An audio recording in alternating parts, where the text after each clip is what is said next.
Assalamualaikum warahmatullahi wabarakatuh. Perkenalkan, nama saya Devria Akmal Fauzi dengan NIM 120400057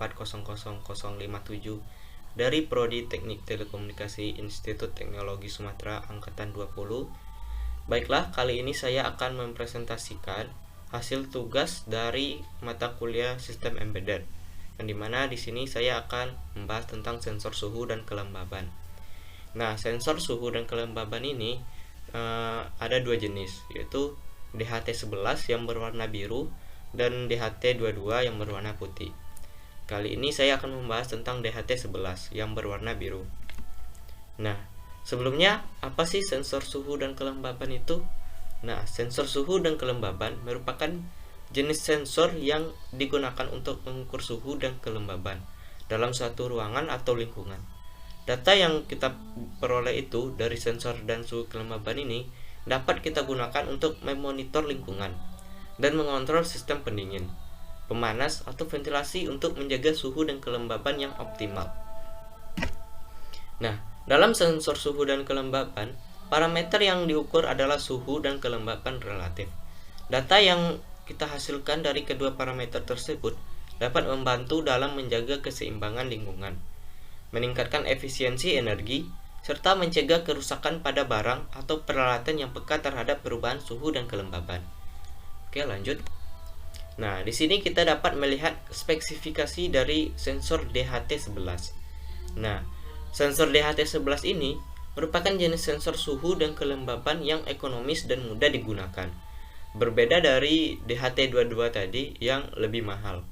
Sensor ini dapat mengukur suhu dalam rentang minus 20 hingga 60 derajat Celcius dengan akurasi lebih kurang 2 derajat Celcius serta kelembaban relatif dalam rentang 20% hingga 90% dengan akurasi lebih kurang 5%.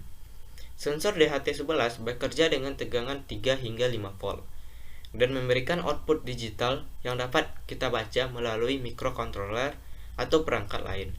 Mempunyai 4 pin dengan jarak 0,1, kecepatan pengambilan sampel tidak lebih dari 1 Hz. Oke, kita lanjut. Nah, di sini kita tahu cara komunikasi sensor DHT11, yaitu menggunakan satu wire. Apa sih satu wire itu? Nah, satu wire adalah cara berkomunikasi secara digital untuk sensor DHT11, mengirimkan informasi suhu dan kelembaban melalui satu kabel.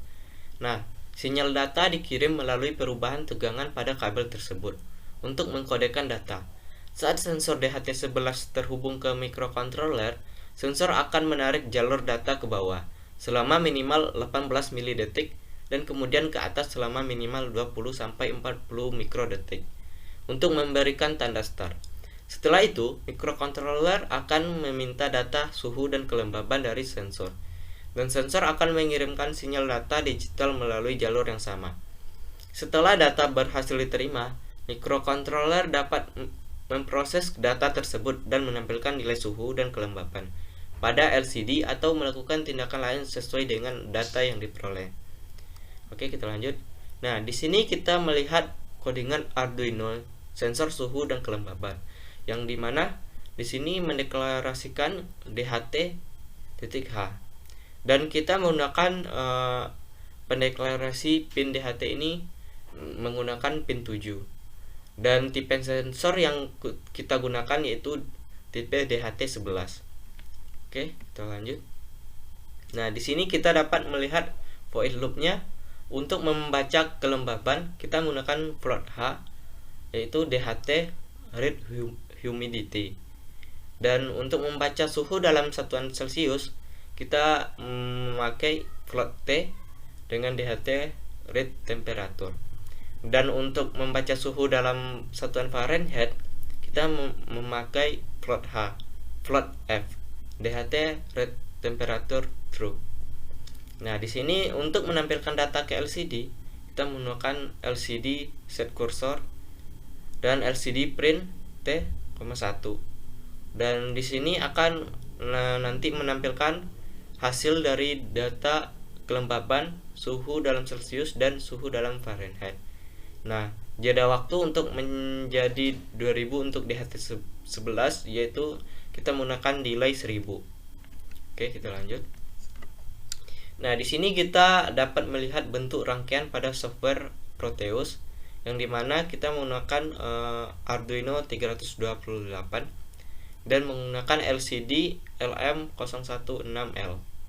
Nah, di sini kita juga melihat bentuk rangkaian implementasi dari Arduino-nya. Yang dimana di sini kita ada Arduino, LCD, dan DHT11 dan menggunakan board dan beberapa kabel jumper. Baiklah, sekian dari presentasi saya kali ini.